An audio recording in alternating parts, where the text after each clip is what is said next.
están ahí. Estoy profetizando. A los 6, les mandamos un fuerte abrazo. Pues vamos a orar. ¿Puedes orar, amor, para empezar? Sí. Señor, gracias te damos por esta noche que nos regalas. Gracias, Señor, porque todavía tenemos la libertad de abrir tu palabra y aprender de ti en ella. Te agradecemos porque nos has dejado escrito lo que nosotros necesitamos para poder tener esa esperanza viva, para poder tener la dirección que necesitamos, para poder andar en tus caminos, Señor. Te agradecemos porque esta noche yo sé, Señor, que tú nos vas a hablar a nuestra mente, a nuestra alma. Señor, te pido que quites distracciones, cansancio o lo que sea que pueda afectar a nuestra concentración en ti, porque nosotros queremos conocerte el día de hoy. Sí, Señor. Señor, ayuda a cada persona que se está conectando o que está conectada a través de estos medios para que tu palabra caiga en tierra fértil y de fruto. Te lo pedimos en el nombre de Jesús. Amén. Amén. Amén. Pues, querida familia, vamos a empezar. Dice Iker Márquez, buenas noches, un abrazote, mi querido Iker. Pati Medina, un abrazo. También mi querido David Freeman dice, me pedí también las hamburguesas. Por su pollo, papá. Bueno, por su res, ¿no? Porque no eran de pollo, eran de res las hamburguesas. Sí, te las perdiste. Pues vamos al tema. Fíjate que dentro del capítulo 1 del libro de Apocalipsis nos encontramos que es la revelación de Jesucristo y Él empieza a decir precisamente que Él es el eterno, el principio y el fin, el que es, el que era y el que ha de venir. Y esta palabra del que ha de venir se repite y también es un tema muy importante porque Jesucristo constantemente nos estuvo diciendo que Él iba a venir. Y algo que todos como creyentes tenemos que estar constantemente recordando es que Él va a regresar. Y tendríamos que estarlo esperando. Si tú y yo estamos esperando el regreso de Jesucristo, nuestro comportamiento es diferente. Nuestra forma de reaccionar también es diferente. Y como muchas veces decimos, ¿no? O sea, ¿para qué perdemos el tiempo en tonterías cuando el Señor ya viene? Entonces, sí cambia completamente. Y hay también, dentro de este regreso de Jesucristo, hay una confusión de muchísima gente en el tema de una cosa es el arrebatamiento y otra cosa es la segunda venida. Y muchos confunden la segunda venida con el arrebatamiento e inclusive hay una postura que enseña que el arrebatamiento y la segunda venida es el mismo acontecimiento. Es decir, que cuando viene Jesucristo a la tierra, después se lleva a su iglesia, cosa que bíblicamente, como lo vamos a estudiar aquí en el libro de Apocalipsis, claramente dice que cuando Jesucristo regresa a la tierra, empieza el milenio. Entonces ya no nos vamos, más bien habla precisamente en Apocalipsis capítulo 19, que primero son las bodas del Cordero, y habla ahí que se le dio a la iglesia, a la esposa, que se vista de lino fino, y te habla un poquito en Apocalipsis capítulo 19 de las bodas del Cordero, y después el siguiente acontecimiento es que regresa Jesucristo con todos nosotros para establecer el reino de Dios físicamente en la tierra. Y ahí empieza el milenio. Entonces, esa postura realmente no tiene mucho peso bíblico, pero hoy vamos a ver algunas posturas. Sin embargo, vamos a empezar con estas diferencias precisamente entre el arrebatamiento y la segunda venida de Cristo. Como lo empezamos a ver la vez pasada, vamos a darle un pequeño pincelazo para los que no estuvieron la vez pasada o no han visto el video. Número 1, el arrebatamiento de los creyentes. Nos encontraremos con el Señor en el aire, como dice 1 Tesalonicenses 4. O sea, es un encuentro de nosotros con Jesucristo en el aire, en las nubes. Ahí es donde lo recibiremos y nos encontraremos con nuestro Señor. Y la segunda venida de los creyentes es el regreso de los creyentes a la tierra, como lo vamos a ver en Apocalipsis 19, que era precisamente lo que estábamos platicando, ¿no? Es decir, una cosa es, nosotros como creyentes vamos a irnos al cielo y en las nubes vamos a recibir a Jesucristo y nos vamos a encontrar con nuestro Señor en las nubes. La segunda venida de Cristo, Cristo viene a la tierra, pero nosotros regresamos con Él aquí en la tierra. Entonces, son cosas sumamente diferentes. Otro también es que la segunda venida ocurre después de la grande y terrible tribulación. En Apocalipsis del capítulo 6 al capítulo 19 vamos a estar estudiando todo ese tiempo, vamos a estar estudiando precisamente todos los acontecimientos que se van a suscitar aquí en la tierra respecto a el anticristo, el falso profeta, el gobierno global, la restauración del tercer templo, el pacto de paz por 7 años del anticristo que va a lograr con el pueblo judío, con el pueblo árabe. O sea, son muchos acontecimientos que van a pasar. Entonces, esos acontecimientos claramente nos hablan antes de la segunda venida. Es decir, que para la segunda venida de Cristo tiene que suceder todo eso. Tiene que surgir el anticristo, se tiene que reconstruir el tercer templo, tiene que surgir el falso profeta, si no es que ya está trabajando y duro, yo creo. Y empiezan a pasar muchas cosas a nivel global. Entonces, esas son señales muy claras antes de la venida de Jesucristo, como lo vamos a estudiar en Apocalipsis 6, del 6 al 19. Y a diferencia del arrebatamiento, el arrebatamiento, como vamos a ver hoy, hay diferentes posturas. Ahorita vamos a ver solamente 2 posturas.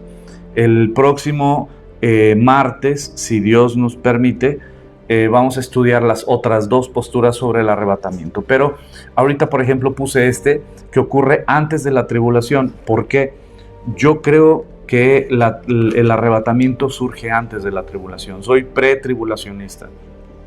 Sin embargo, como lo vamos a estudiar el día de hoy, hay 4 posturas sobre el tema del arrebatamiento, y esas 4 posturas diferentes no debemos de dividirnos, ni tampoco porque algunos creen que es a la mitad, otros que creen que es al final, otros creen que es ¿cómo se llama? Parcial, esa es la 4ª. No significa que no sean nuestros hermanos. El hecho de que alguien crea que el arrebatamiento es a la mitad, no deja de ser mi hermano. Por eso tenemos que regresar al núcleo de quiénes somos y cómo nos convertimos en hijos de Dios. ¿Cómo es que somos hijos de Dios? Pues porque creemos fielmente que el sacrificio de Jesucristo en la cruz es completo y perfecto para darnos vida y salvarnos y sellarnos con el Espíritu Santo y literalmente injertarnos en la familia de Dios, dándonos el privilegio de llamarnos hijos de Dios a través de la fe en Jesucristo, como el apóstol Juan en el capítulo 1 de San Juan, en el Evangelio de Juan, en el capítulo 1, en el versículo 11 y 12, habla claramente que a los que lo recibimos, a los que creemos en su nombre, nos dio la autoridad de ser hechos. No éramos, pero de convertirnos, de ser hechos hijos de Dios. El apóstol Pablo en la carta a los Gálatas también habla de que somos adoptados a través de la fe, y si somos adoptados, pues tú no adoptas a alguien que es tu hijo, pero a alguien que no es tu hijo lo puedes adoptar. Y Dios nos enseña en su palabra que solo Él tiene un solo hijo. Es el unigénito Hijo de Dios, y ese es Jesucristo. No tiene más hijos. Pero todos los que son de la fe en Jesucristo son injertados, y Jesucristo nos da esa cobertura de ser hermanos de Él, hijos del mismo Padre. Entonces, es a través de Jesucristo que podemos llamarnos hijos de Dios. Y entonces, no sé por qué estoy diciendo todo esto. A ver, es un resumen de lo que estabas diciendo. Ajá, de la primera, de la segunda. Sí, entonces la segunda venida ocurre después de la grande y terrible tribulación. El arrebatamiento ocurre antes de la tribulación. Como les dije, soy de la postura pretribulacionista, pero vamos a estudiar las 4 posturas. También el arrebatamiento es un traslado de los creyentes de la tierra como un acto de liberación, es decir, es como ya se acabaron las broncas aquí, Dios nos da un cuerpo nuevo y nos libera de este cuerpo de muerte, como diría el apóstol Pablo en Romanos capítulo 7. Y la segunda venida de Jesucristo es literalmente, incluye el quitar a los incrédulos como un acto de juicio. Es decir, la gran diferencia entre el arrebatamiento y la segunda venida es que el arrebatamiento es para liberarnos de este cuerpo de pecado. Y la segunda venida de Cristo es para castigar y juzgar el pecado. Es el juicio. Y el punto 4 es que el arrebatamiento será secreto e instantáneo. Es decir, va a ser de en un abrir y cerrar de ojos, como lo vamos a ver. Va a ser de inmediato, instantáneo, en un parpadeo. Va a ser el arrebatamiento de la iglesia, nos va a llevar y será secreto. ¿Qué significa secreto? Que los incrédulos no verán el arrebatamiento. Es decir, que todos los incrédulos simplemente estamos ahorita aquí y desaparecemos. Y van a decir, pues, ¿a dónde se fueron? ¿Y qué pasó con toda la gente que desapareció a nivel mundial, ¿no? Bebés, niños, señoras, ancianos, jóvenes. Seremos arrebatados y nadie nos verá, simplemente desapareceremos. Un ejemplo que constantemente les doy, que es en el libro de los Hechos, en el capítulo 8, cuando Felipe está bautizando al eunuco etíope, que cuando sale del agua el eunuco, ya no está Felipe, porque dice ahí en el capítulo 8 del libro de los Hechos, que el Espíritu Santo lo arrebató, se lo llevó. Así será el arrebato de la iglesia. El Espíritu Santo nos llevará a todos a las nubes para recibir a nuestro Señor. Sin embargo, los incrédulos no lo podrán ver. Todos los que no le pertenecen a Jesucristo, que tienen su fe puesto en todo lo demás, en quien sea que no sea Cristo, se van a quedar y no verán a Jesucristo. Por lo tanto, mi invitación es, solo hay un camino, solo hay una verdad y solo hay una forma de tener vida y vida eterna. Y esta está en el Hijo de Dios, el único que entregó su vida por nosotros. Así es que el arrebatamiento será algo secreto, aunque es público porque desapareceremos, será invisible. Sin embargo, la segunda venida de Jesucristo será muy, muy, muy visible. Todos los incrédulos, ateos, agnósticos, mormones, testigos de Jehová, todos los que tú quieras, verán la segunda venida de Jesucristo. Lo verán, físicamente lo verán. Y dice ahí que llorarán aquellos que lo traspasaron. Así es que va a ser pública. Aquí como dice Apocalipsis 1:7, he aquí que viene con las nubes y todo ojo le verá. Y los que le traspasaron y todos los linajes de la tierra harán lamentación por él. Sí, amén. Es decir, tendrán terror. ¿Y sabes por qué? Porque resulta que sí era verdad todo lo que constantemente les predicamos y no quisieron creer. Y el último punto que pongo aquí de la diferencia entre el arrebatamiento y la segunda venida es precisamente que la segunda venida de Cristo no ocurrirá sino después de ciertos eventos del fin de los tiempos que tengan lugar, ¿no? La segunda venida de Cristo, como ya lo platiqué, hay muchos acontecimientos previos a la segunda venida que lo vamos a estar estudiando del capítulo 6 al capítulo 19. No va a venir Jesucristo a la tierra en su segunda venida hasta que no haya todos esos acontecimientos de Apocalipsis 6 a Apocalipsis 19.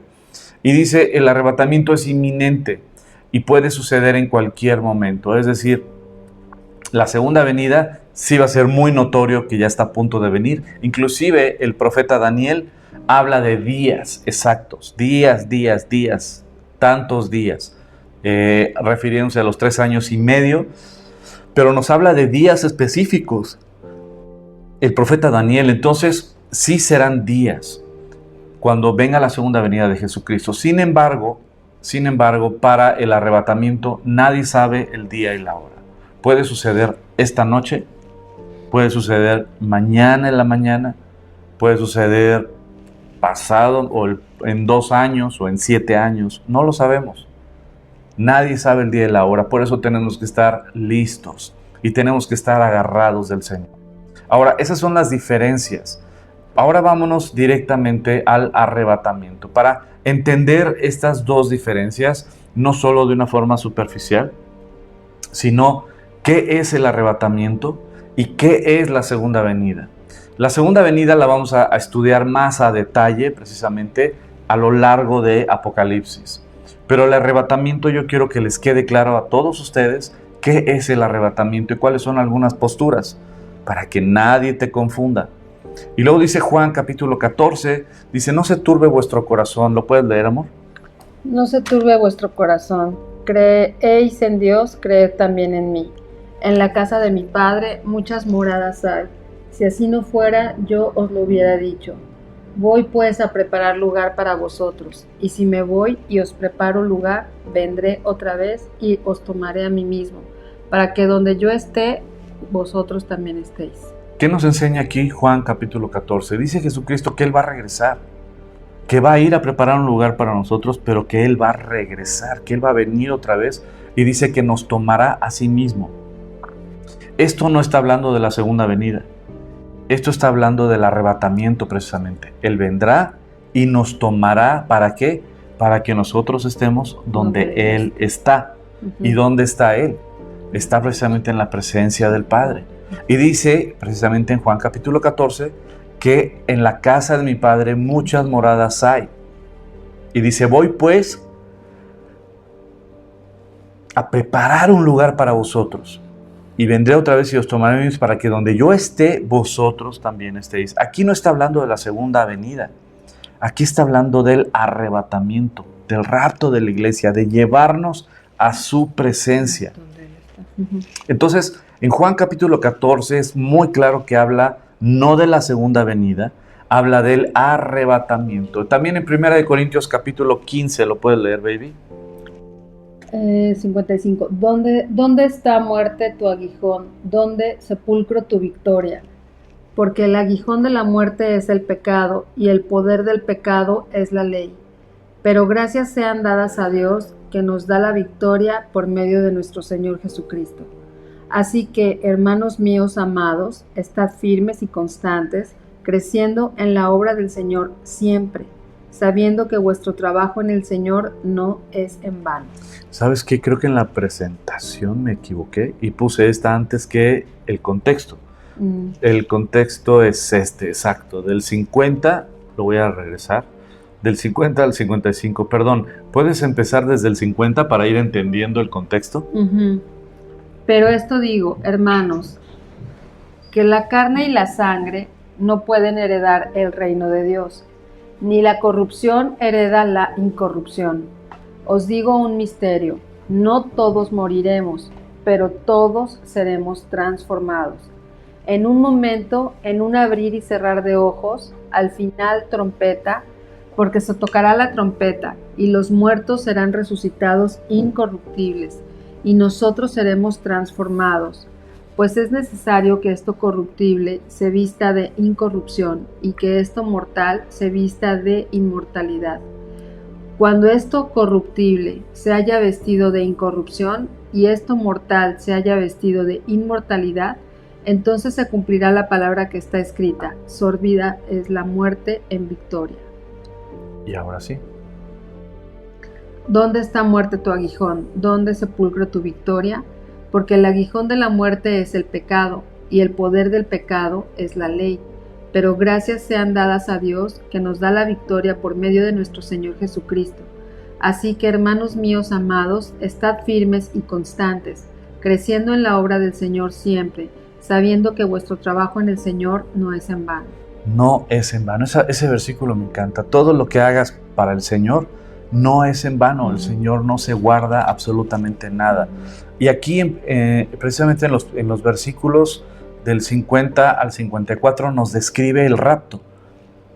Dice que la carne y la sangre no puede heredar el reino de Dios, ni la corrupción. Es decir, este cuerpo corruptible no puede heredar, ¿no?, estar en la presencia de un Dios perfecto y santo. Y luego dice, no todos moriremos, no todos van a morir, pero todos seremos transformados. Ahora, esta palabra todos es clave, es muy clave porque más adelante la voy a explicar. Fíjate nada más, ¿a quién le está hablando el apóstol Pablo? A la iglesia de Corinto. Ahora, ¿qué clase de iglesia era la iglesia de Corinto? ¿Te acuerdas? ¿Era muy espiritual? No, muy carnal. Sí, era sumamente carnal. Sí, carnal. No, o sea, ¿cuáles eran los problemas de la iglesia en Corinto? O sea, tenían pleitos, divisiones, inmoralidad sexual, ¿no? Egocentrismo. Por ejemplo, en 1 Corintios capítulo 4, que los líderes de la iglesia en Corinto estaban envanecidos, como dice el apóstol Pablo. En 1 Corintios 5, vemos que hasta Pablo corre a uno de la congregación y luego le llama al resto de los hermanos que no se junten con aquellos que, llamándose hermanos, andan literalmente pecando deliberadamente. Dice, con los tales ni comas, ¿no? También en Apocalipsis capítulo, en 1 Corintios, en el capítulo 2 y 3, habla de esta división y pleitos. Yo soy de Apolos, yo soy de Pablo. Dice, son carnales ustedes, ¿no? También en 1 Corintios, en el capítulo 7, el desorden en los matrimonios, en la unión libre, en los que tienen relaciones sexuales sin estar casados, y Pablo tiene que poner un orden ahí por el desorden sexual que tenían. También en el capítulo 11 habla precisamente de la cena del Señor, de que había borracheras en la cena del Señor. O sea, ya habían convertido en una parranda la fiesta, la última cena. Entonces los corrige por carnales. Luego en el capítulo 12 y el capítulo 14, 1 Corintios 12 y 14, los corrige precisamente por todos los problemas que están teniendo e ignorancia sobre los dones espirituales, ¿no? Y el desorden que había sobre los dones espirituales. O sea, si te fijas, la iglesia de Corinto era una iglesia que era muy carnal. Era una iglesia inmadura, carnal y sumamente con muchos problemas que tuvo Pablo que corregir. Y este punto que estoy detallando es clave para una de las posturas que vamos a ver ahorita respecto al rapto. Y aquí dice precisamente que todos seremos transformados. En el versículo 51, os digo un misterio, no todos moriremos, pero ¿quién dice? Todos seremos transformados en un momento, en un abrir y cerrar de ojos, es decir, en un parpadear.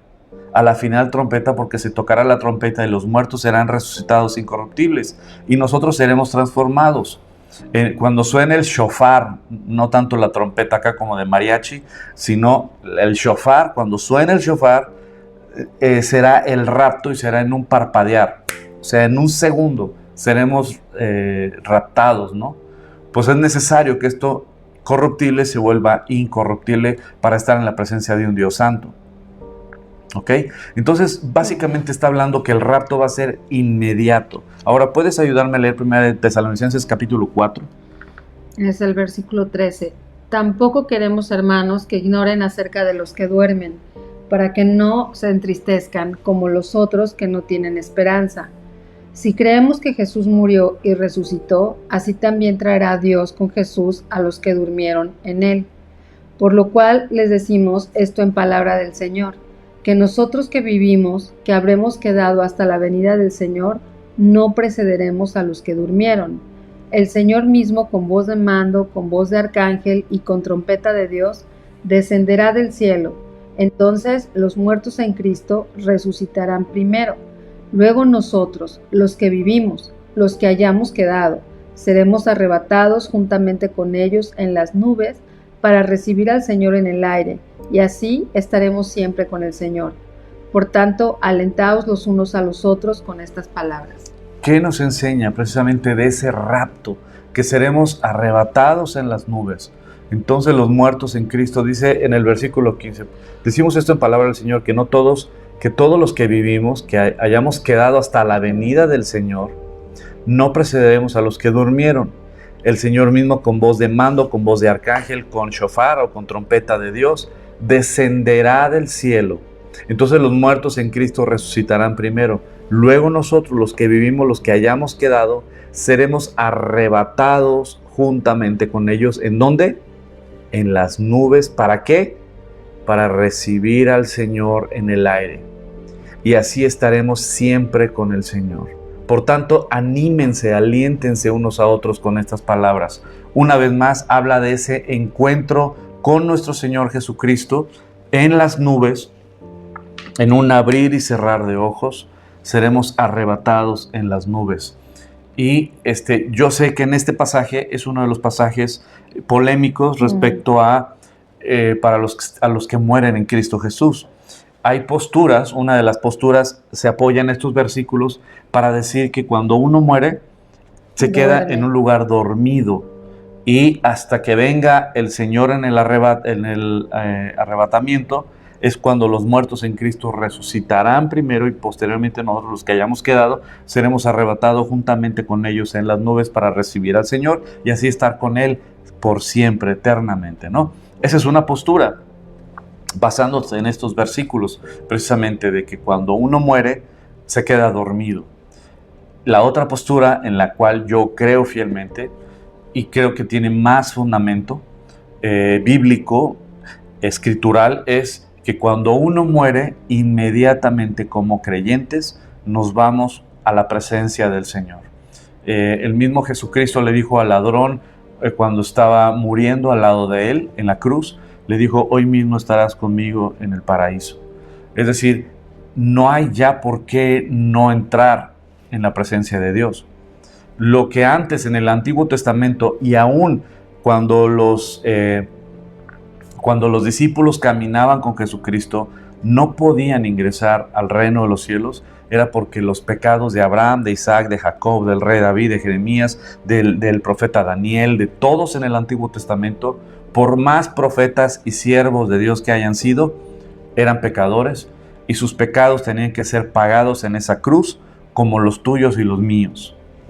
Es decir, que nadie tenía acceso al Dios santo y perfecto y nuestro Padre Celestial hasta que no hubiera el sacrificio de Jesús en la cruz. Una vez que Jesús muere en la cruz, paga nuestro pecado y resucita al tercer día, venciendo a la muerte y teniendo total autoridad y poder sobre la vida y sobre la muerte, ahora sí, Él abre las puertas para que todos, como dice las Escrituras también, se lleva cautiva la cautividad.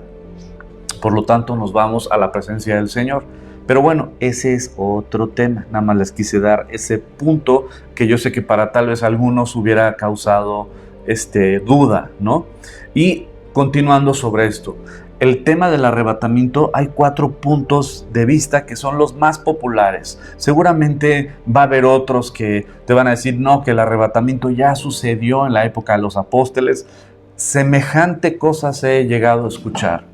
Pero realmente, digamos que las 4 posturas que más presentan debate teológico, las posturas más serias, por decirlo de alguna manera, son estas.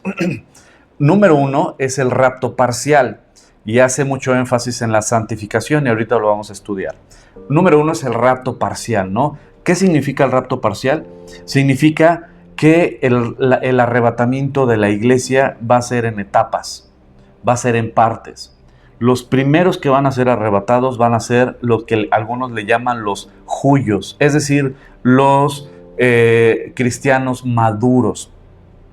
Los cristianos que tienen buen testimonio, que son maduros en la fe, que guardan su santidad, por eso hacen mucho énfasis en su santidad y en las obras, hacen mucho énfasis en las obras, por lo tanto, ellos son los primeros, como una recompensa, son los primeros en irse.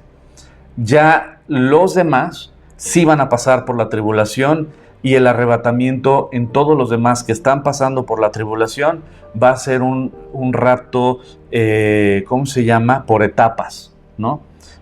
Y como lo vamos a estudiar ahorita, ese es el primer punto de vista, ¿no? Que el arrebatamiento es pretribulacional, pero es parcial. Solo se van a ir los maduros en la fe.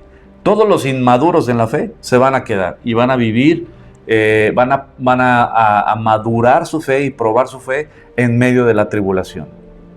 La siguiente postura, la 2, es que somos pretribulacionistas, es decir, que antes del pacto de los 7 años del anticristo, antes de que surja el anticristo y el falso profeta, antes de que empiece todos los acontecimientos de la tribulación, que es la 70 semana de Daniel, o los 7 años de pacto de paz del anticristo que logra, Antes de eso viene el arrebatamiento de la iglesia.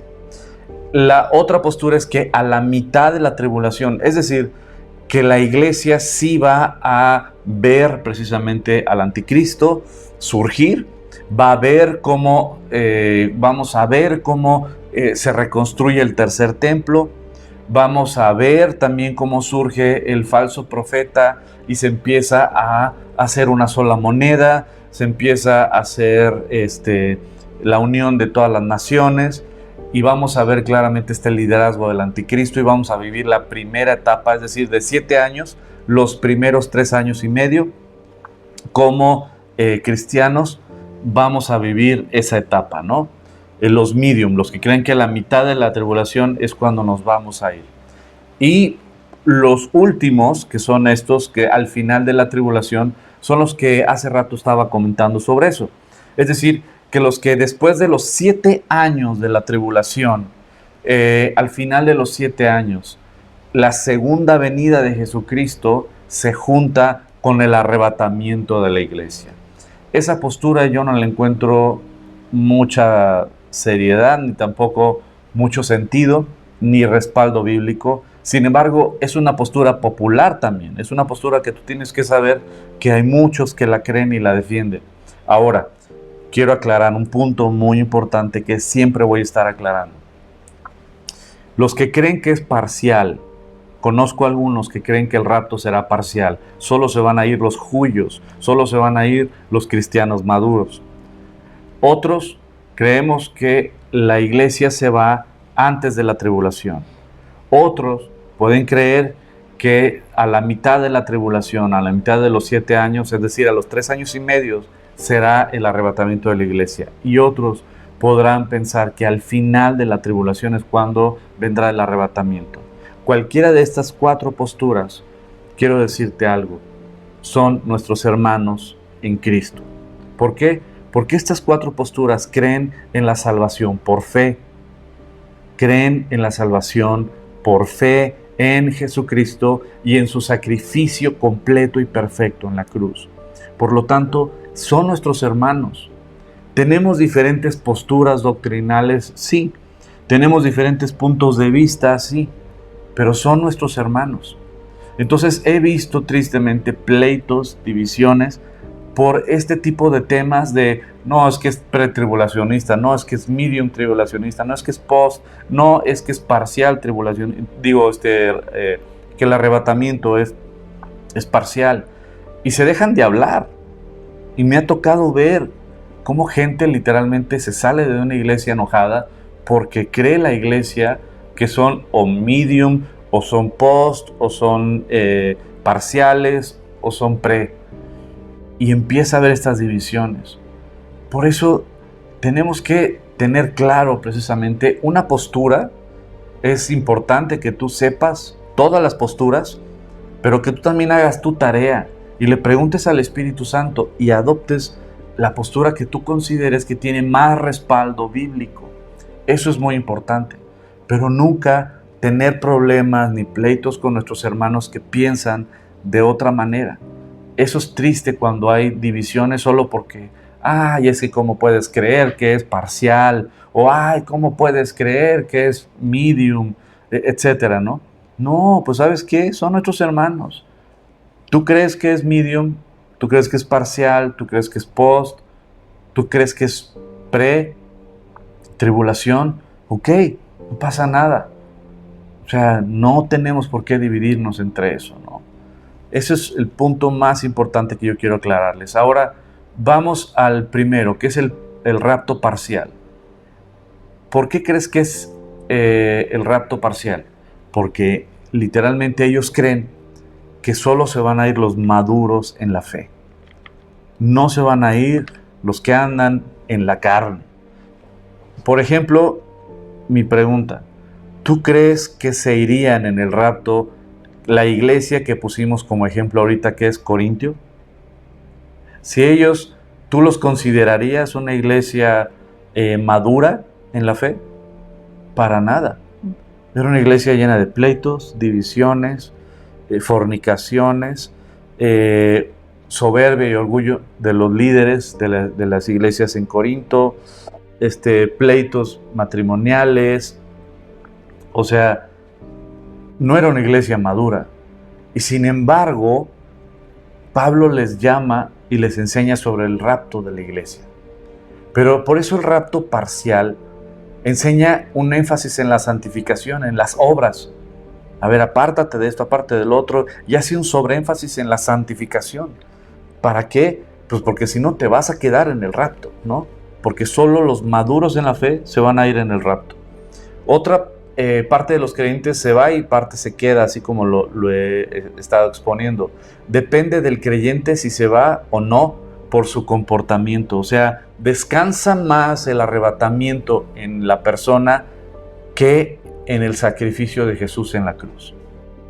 El problema de esta postura es que le da más énfasis a las obras del cristiano, a las obras y el fruto que esté dando, que al sacrificio de Jesús en la cruz. Por lo tanto, la pregunta obligada es, ¿el arrebatamiento de la iglesia en base a qué es? ¿En base a qué es el arrebatamiento de la iglesia? ¿Por la fe en el sacrificio de Jesucristo? ¿O por tu nivel de santificación? Y esto es la postura del rapto parcial, que solo los que son maduros en la fe van a irse. El resto que son cristianos carnales, ¿sabes qué? Se van a quedar y van a pasar por la tribulación. Parte vivirá la tribulación y se irán en intervalos durante la tribulación, como les había comentado. Punto 5 es, la corriente arminiana es más común que crea esta postura. Es decir, los arminianos es muy común que abrazan este tipo de postura. ¿Por qué? Porque tú puedes perder la salvación y puedes perder también el irte en el rapto, ¿no? Porque descansan más en las obras del hombre que en la fe y en la gracia de Cristo. Ahora, el problema de esta postura, como lo pongo aquí, y pongo el ejemplo de la iglesia de Corinto, es eso. ¿Sabes qué? En la iglesia de Corinto eran carnales. Y ahí dice en el versículo 51 y 52 que todos serán transformados. Y cuando dice todos es todos. No dice algunos serán transformados. Cuando habla del rapto en 1 Corintios 15, el apóstol Pablo. Ahí dice que todos. Y además, como lo dije, ¿a quién se lo está diciendo? Se lo está diciendo a una iglesia que es carnal, a una iglesia que no es madura. Entonces, ¿por qué el apóstol Pablo, si fuera real esto del arrebatamiento parcial, ¿por qué se lo dice a una iglesia que es completamente inmadura, y habla de que todos se irán en un abrir y cerrar de ojos? O sea, no tiene sentido. Por eso esa postura, en lo personal, creo que tiene muchos problemas doctrinales, ¿no? Ahora, otra postura es el rapto pre-tribulación, y me quedé en el punto 3 ahí, como verán. El tiempo me comió y ya no pude concluir, me quedé en el punto 3. Qué vergüenza, hasta se ve ahí. Pero pues, como verán, andábamos corriendo, como les comenté. Por eso empecé tarde. Pero, por ejemplo, algunos puntos sobre el tema del rapto pretribulacionista. Número 1, nos iríamos antes de la semana 70 de Daniel. Cuando tú estudies el libro de Daniel en el capítulo 9, que también lo vamos a estar estudiando aquí, cuando estamos estudiando Apocalipsis, 100% va de la mano con el libro de Daniel del capítulo 6 o 7, más bien del 7 sobre todo al 12. Esos capítulos nos van a hablar mucho sobre precisamente el libro de Apocalipsis, van de la mano. Y en el capítulo 9 pasa algo increíble. En el capítulo 9 precisamente nos enseña que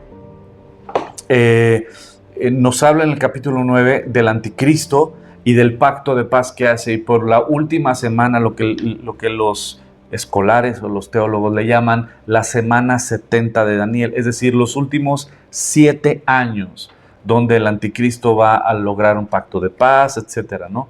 Entonces, lo que le llamamos la tribulación, que también el profeta Daniel le llama la semana 70, o también es cuando surge el anticristo, cuando surge el falso profeta y todos los acontecimientos que vamos a ver ahorita en Apocalipsis. Bueno, no ahorita, no se preocupen, no se van a desvelar. Inclusive ya es tarde ahorita, discúlpenme. Pero literalmente el creer que somos pretribulacionistas, creemos fielmente que antes de que empiece la persecución contra la iglesia, antes de que empiece todos los acontecimientos de la semana 70 de Daniel, el Señor va a venir por su iglesia y nos va a llevar a casa. Es decir, no vamos a pasar por esa época de tribulación, aunque les voy a decir algo. El día de hoy ya hay persecución. No como la que va a haber, no como la semana 70, pero el día de hoy tú y yo sabemos que ya hay persecución, que ya hay hermanos de nosotros en países musulmanes que los decapitan por creer en Jesucristo. El Islam es una religión que literalmente persigue y decapita a los cristianos. Y tristemente hay muchas noticias sobre eso. Y adivina qué, el cristianismo a nivel global cada vez es menos por la población. Piensa tantito en el mundo cristiano, ¿no? Antes tenían 8, 10 hijos, 12 hijos, ¿no? Después la siguiente generación, como mis papás, tus papás, 4, 5. tus papás no eran muy, porque no es como del estándar, ¿no? Pero sí de tienen esa época eran 5. 4, 5. Sí, bueno, mis papás se quedaron con 3 nada más. Dijeron, con el primer tesoro me quedo, y pues, regalo. Órale, el viento está rico. Entonces, la generación de nuestros papás llegaron a tener 5 hijos, 4 hijos, 3 hijos, ¿no? Después viene nuestra generación. ¿Cuántos hijos tenemos? 2. Ya si tienen 3, dices, wow, 3, muchos. qué valiente, ¿no? 3, 2, 1, ¿no? Nuestra generación. 3, 2, 1. La siguiente generación, ¿cuántos crees que tengan? Perritos. 5 hijos, 5 perros, ¿no? 3 gatos. Ya no quieren tener hijos.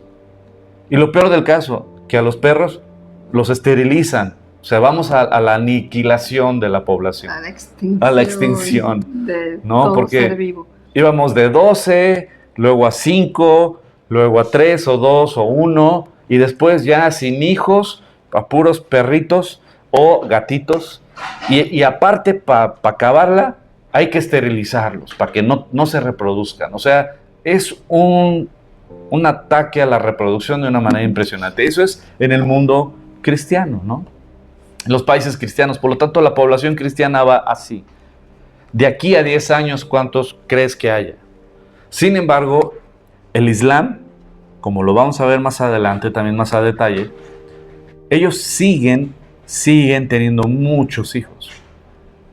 Ahora visualiza, si ellos siguen teniendo 5, 8, 10 hijos, imagínate. Ahora creo que pueden tener varias esposas. Tienen 2 con una, 3 con otra y así, ¿no? Entonces el chiste es tener muchos hijos. La población del Islam va así. Y la población cristiana va así. Entonces, ¿cuál crees que sea la religión del mundo en 10 años? No tengo que ser un genio matemático, ni tú para poder decir, serían más ellos. Claro, por supuesto. Tan solo ve Europa. Europa ya está inundado del Islam. África está inundado del Islam. Pero Europa está inundado del Islam. España, Francia. ¿Por qué crees que se meten con Jesucristo? Porque nosotros ponemos la otra mejilla. Pero a ver, ¿por qué no se burlan del Islam? Ahora en lo de Francia. Los países de Europa, el Islam ha inundado. Y déjame decirte algo, ya llegaron a América, Estados Unidos está lleno de Islam también. Y adivina qué, México también. Ya empezaron a ver mezquitas en diferentes pueblos, en diferentes lugares, y ya vas a empezar a ver cada vez más a personas, a mujeres con la burka famosa, vas a empezar a ver ya con el velo. ¿Por qué? Porque el Islam ya llegó a nuestro país y se está multiplicando por todos lados. Pero bueno, ese tema lo tocaremos después. Ahora, nosotros como pretribulacionistas creemos que antes de la tribulación el Señor nos va a llevar. ¿Y por qué nos va a llevar? Porque el énfasis que hacemos es la gracia de Dios. Es por su gracia que Él nos lleva. no por nuestras obras. Creemos, y yo creo fielmente, que el rapto de la iglesia tiene que ver con la gracia, con el sacrificio de Jesús completo y perfecto en la cruz. Que es por su gracia y su misericordia que Él nos ha adoptado como hijos y que Él nos va a llevar a casa. Por eso, la primera carta a los Corintios, que es una carta donde la iglesia andaba mal, Pablo les llama hermanos. Cuando lees la carta dices, ¿neta son hermanos? Yo les veo con cara de primo lejano, ¿no? No, son hermanos. Y les llama carnales. Sí, están bien en la carne, pero les llama hermanos. Y aparte en 1 Corintios capítulo 15 les explica de la vida eterna, del cuerpo perfecto que vamos a tener, y les habla del rapto de la iglesia. Entonces yo creo fielmente que el arrebatamiento de la iglesia tiene que ver 100% ligado a la gracia de Dios y a la misericordia de Dios. Por eso, y ya es tarde, vamos a terminar casi en Apocalipsis 3, nos identificamos con la famosa iglesia de Filadelfia, que cuando lleguemos a Apocalipsis 3 vamos a analizar más a detalle los mensajes de nuestro Señor Jesucristo a cada una de las 7 iglesias. Y dice el versículo 7, ¿lo puedes leer, amor? Escribe al ángel de la iglesia en Filadelfia. Esto dice el santo, el verdadero, el que tiene la llave de David, el que abre y ninguno cierra, y cierra y ninguno abre. Yo conozco tus obras. Por eso he puesto delante de ti una puerta abierta, la cual nadie puede cerrar, pues aunque tienes poca fuerza, has guardado mi palabra y no has negado mi nombre. Esas son características de nuestra iglesia. Somos débiles, pero Él es nuestra fortaleza. Y ¿sabes algo? No vamos a negar su nombre. Estas son características de la iglesia que Cristo va a salvar de la época de la tribulación. De la sinagoga de Satanás, de los que dicen ser judíos y no lo son, sino que mienten, te daré algunos. Yo haré que vengan y se postren a tus pies, reconociendo que yo te he mandado. Por cuanto has guardado la palabra de mi paciencia, yo también te guardaré de la hora de la prueba que ha de venir sobre el mundo entero para probar a los que habitan sobre la tierra. Vengo pronto, retén lo que tienes, para que ninguno tome tu corona. ¿Queda claro? El versículo 10 es sumamente claro. ¿Sabes qué? Primero describe ese tipo de iglesia, ¿no? Tiene poca fuerza, pero guarda su palabra y no niega su nombre. O sea, es clave. ¿Y sabes qué? Dice, por cuanto has guardado la palabra de mi paciencia, has guardado mi palabra, mis mandamientos yo también te guardaré de la hora de la prueba que ha de venir sobre el mundo entero para probar a los que habitan sobre la tierra. Es decir, más claro ni el agua, ¿no? Por lo tanto, yo creo fielmente que el Señor nos va a llevar a casa antes de el periodo de tribulación. ¿Puedes leer 1 Tesalonicenses 5, por favor? Acerca de los tiempos y de las ocasiones, no tenéis necesidad, hermanos, de que yo os escriba, porque vosotros sabéis perfectamente que el día del Señor vendrá, así como ladrón en la noche.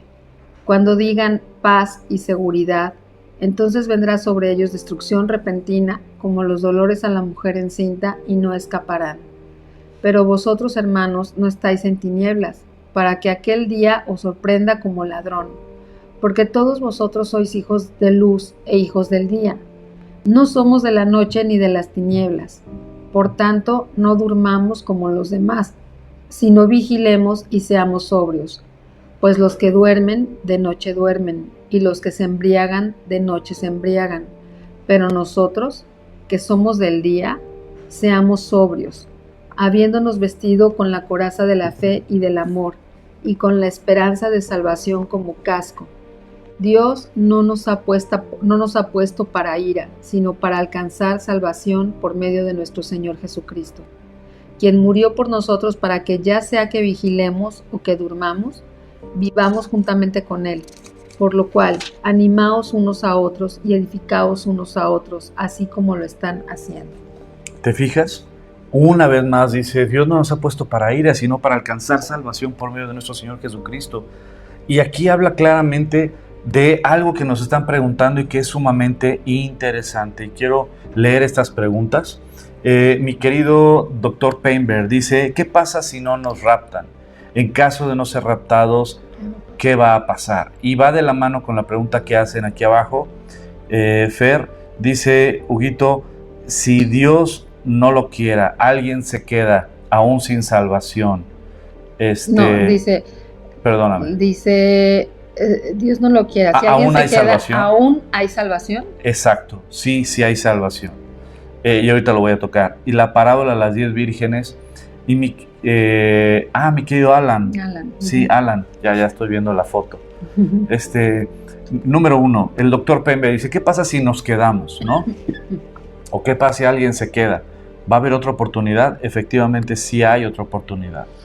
Por eso creo fielmente que dentro de la tribulación va a haber oportunidad, y como lo vamos a estudiar en Apocalipsis, hay oportunidad para el arrepentimiento. Si viene el rapto y se quedan muchos, como sí va a suceder, muchos no son cristianos, pero creen que son cristianos. ¿Por qué? Pues porque realmente han ido a la iglesia, han escuchado y lo llegan a creer acá. Pero recordemos algo, que el nuevo nacimiento es un milagro que sucede aquí, no acá. Y hay muchos que tienen el conocimiento, entienden el evangelio, han escuchado la palabra, pueden saberse las canciones e inclusive sentir bonito, pero no haber nacido de nuevo. Una vez yo le pregunté a una persona y te lo pregunto ahora a ti. ¿Tú te acuerdas el momento cuando Cristo te salvó? Porque así como uno nace y hay un día, yo nací el 21 de noviembre. ¿De qué año? Del 72. Si das cuenta, 51 años. Dices, yo tengo el día que yo nací. De la misma manera, en nuestra vida con Cristo hay un parteaguas. Yo tengo el día que nací de nuevo. El día que Jesucristo literalmente me rescató y nací de nuevo, como lo estudiamos el domingo. Si tú no estuviste el domingo en la iglesia, ve el mensaje que hubo este domingo en la iglesia, porque habla del nacer de nuevo y nacer del Espíritu. Y solo los que han nacido del Espíritu literalmente son los que se van a ir nos vamos a ir en el arrebatamiento. Solo un nacido de nuevo. Ahora, ¿quién es un nacido de nuevo?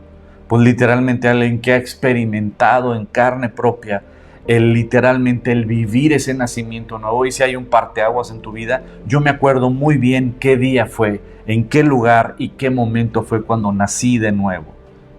Fue en la calle de Hamburgo, en la zona rosa, con el mensaje del pastor, y cuando él hizo el llamado, Dios me estaba quebrantando y Dios me estaba llamando a entregar mi vida, a reconocer mi pecado, a pedirle perdón y a suplicarle que entrara en mi vida y que me sellara con su Espíritu Santo.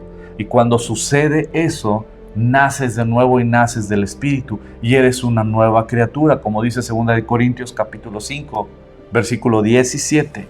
Porque ahora los que están en Cristo nueva criatura son. Las cosas viejas pasaron y aquí todas son hechas nuevas. Ya has sido sellado con el Espíritu Santo, ya le perteneces al Señor y crees fielmente en el sacrificio perfecto y completo de Jesucristo en la cruz. Y tu vida es cambiada. Así como Cristo partió la historia en dos, que vivimos en el año 2024 después de Cristo, así también partió mi historia, la de mi esposa y la de todo aquel que ha nacido de nuevo. Por lo tanto, los que son nacidos de nuevo son los que se van en el arrebatamiento. Los que han escuchado el Evangelio, lo han entendido y creen que son cristianos, pero no han nacido de nuevo.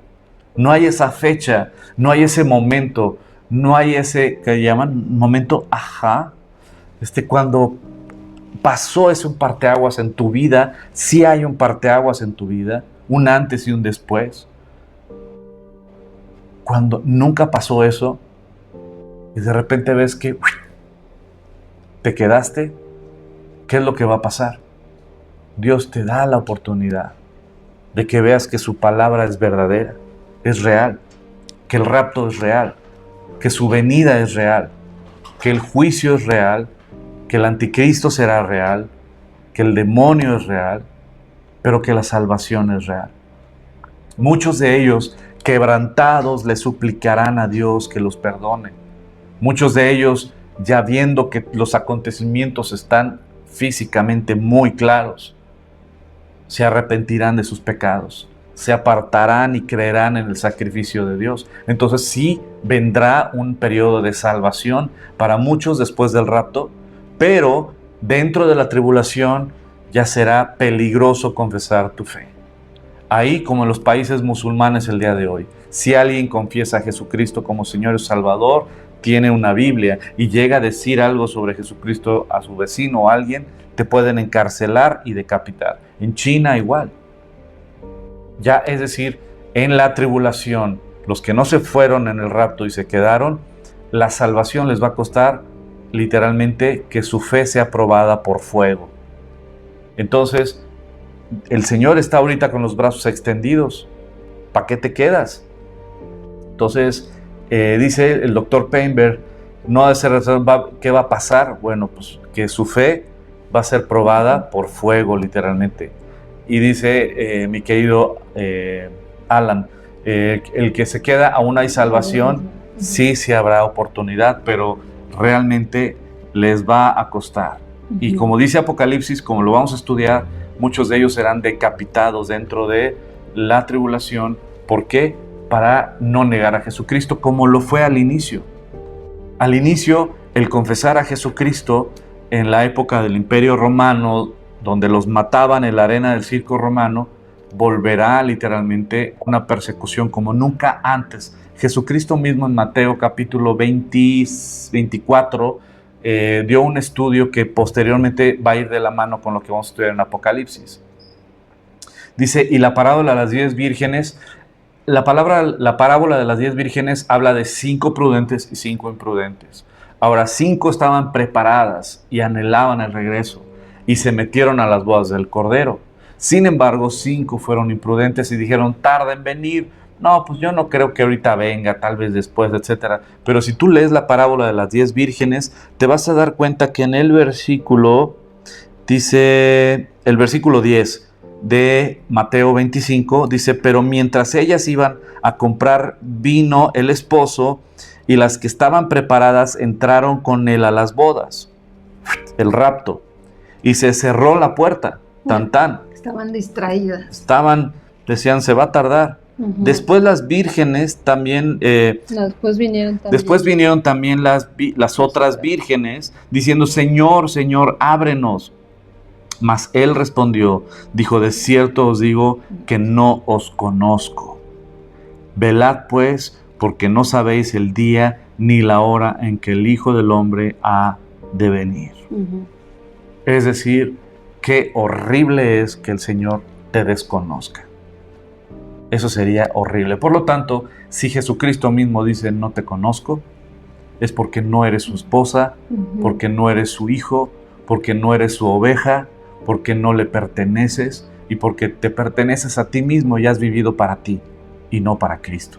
Por lo tanto, la parábola de las 10 vírgenes habla de 5 salvas y 5 que se van a condenar.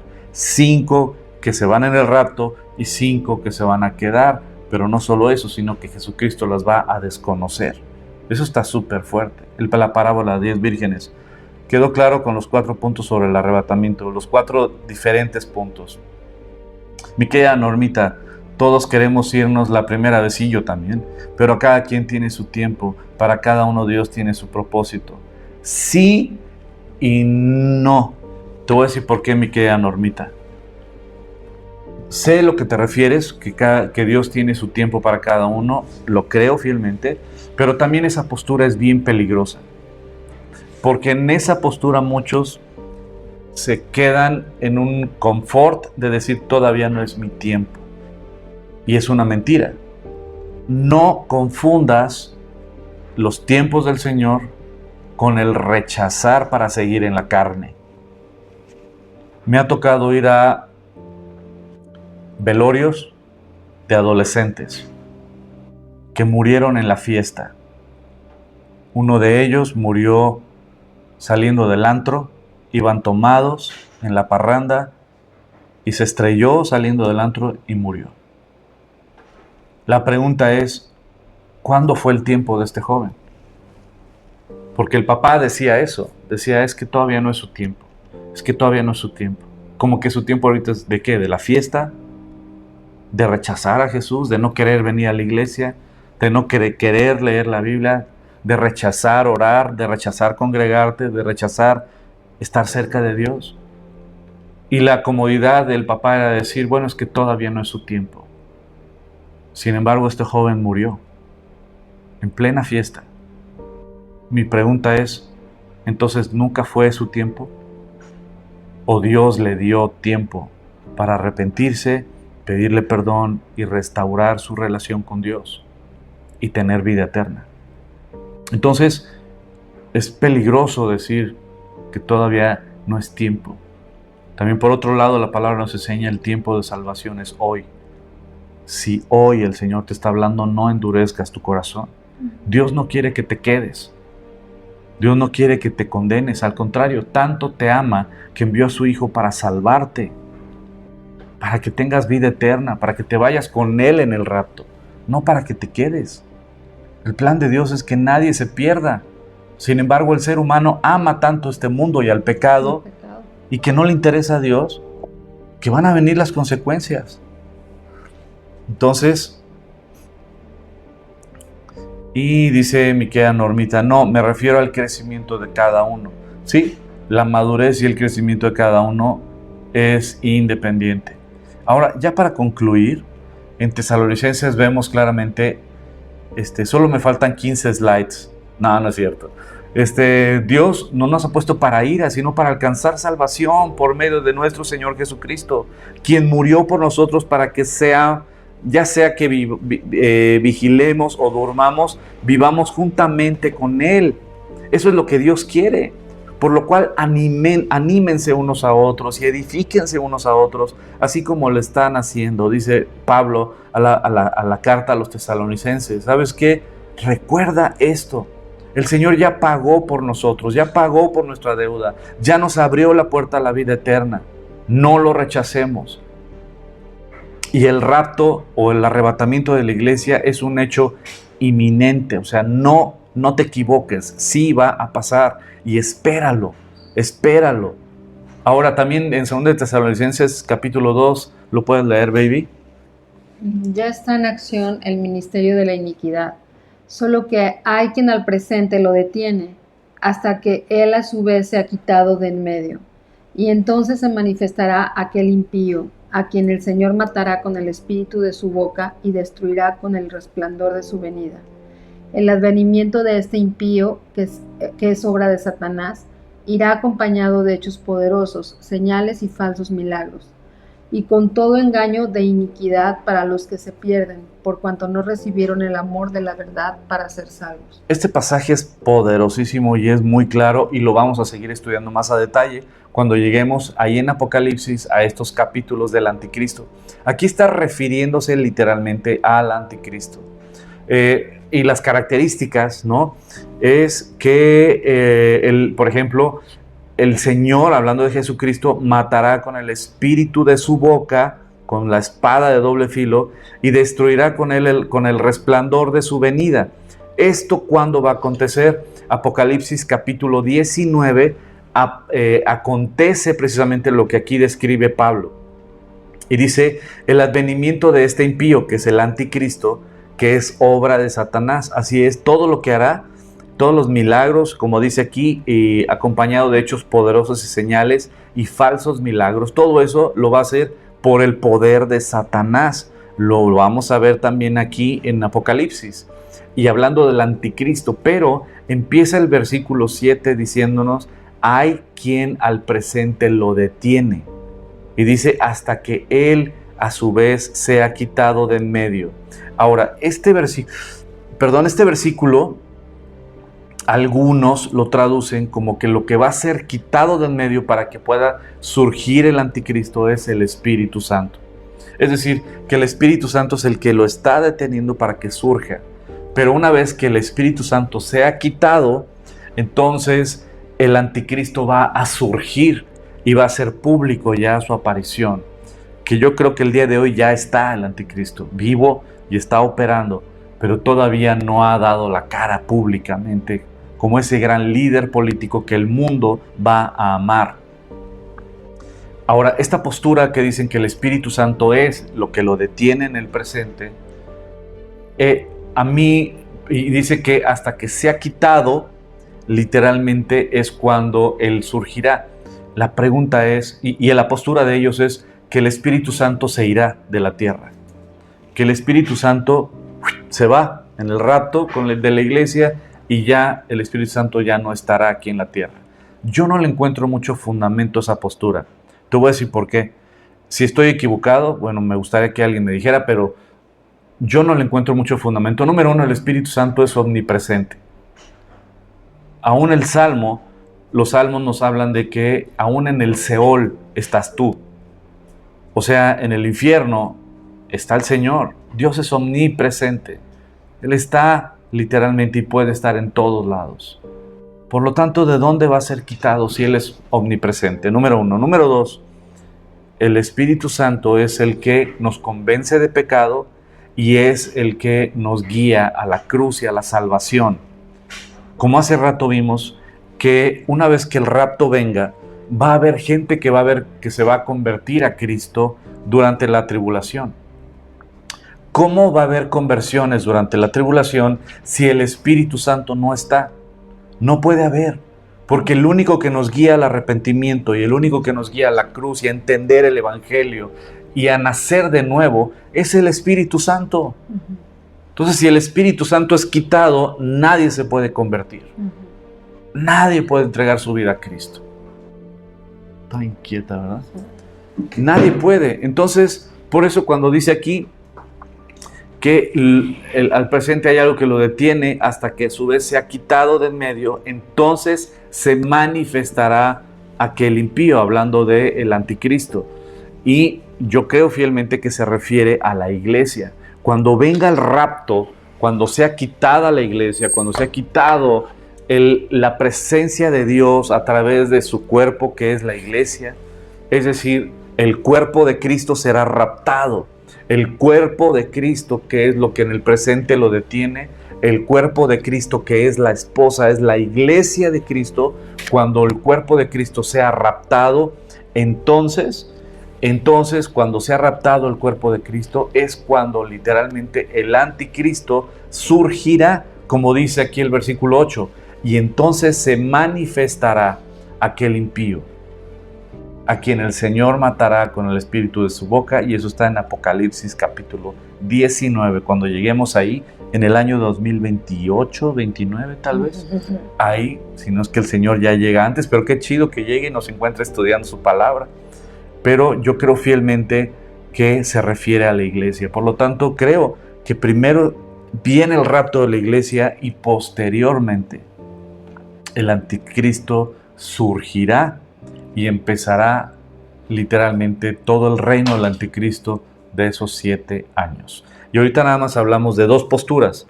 ¿Cuáles son esas 2 posturas? Es la postura del rapto parcial y la postura pretribulacionismo. Y si Dios nos presta vida, nos vemos el próximo martes para continuar con nuestro libro de Apocalipsis. Me colgué hoy, perdónenme ustedes, ya es tarde. Pero primero Dios, luego continuamos con las otras 2 posturas respecto a la mitad y también el post-tribulacionismo. Y pues bueno, les mando un fuerte abrazo. Que tengan una maravillosa noche, que descansen. Mi querido David, muchas gracias. Dios con nosotros. Muy buenas noches. Muy buenas noches, mi querido David. Les mandamos un fuerte abrazo a tu esposita, a ti, a tu hija, hasta Holanda también. Pati Medina, muy buenas noches. Descansa, mi querida Pati. Que tengan muy bonitas noches. Sí, les mandamos un fuerte abrazo. Y también dice Aileen, un abrazo también, descansen, igualmente un abrazo, les mandamos un fuerte abrazo a todos ustedes y primero Dios nos vemos el próximo martes para continuar con el tema del arrebatamiento y después ya vamos a continuar con el capítulo 1 de Apocalipsis porque a lo largo del capítulo 1 de Apocalipsis vamos a ver la segunda venida de Jesucristo en el capítulo 19, pero vamos a ver todo lo que va a pasar, los acontecimientos, así que no se pierdan esta serie de Apocalipsis, compártalo con tus amigos, con otros creyentes, y fortalezcámonos en la fe y en la venida de nuestro Señor Jesucristo, y estemos listos y esperando su venida. Que Dios me los bendiga. Que tengan muy buenas noches y que descansen y que cenen muy rico. Que Dios los guarde.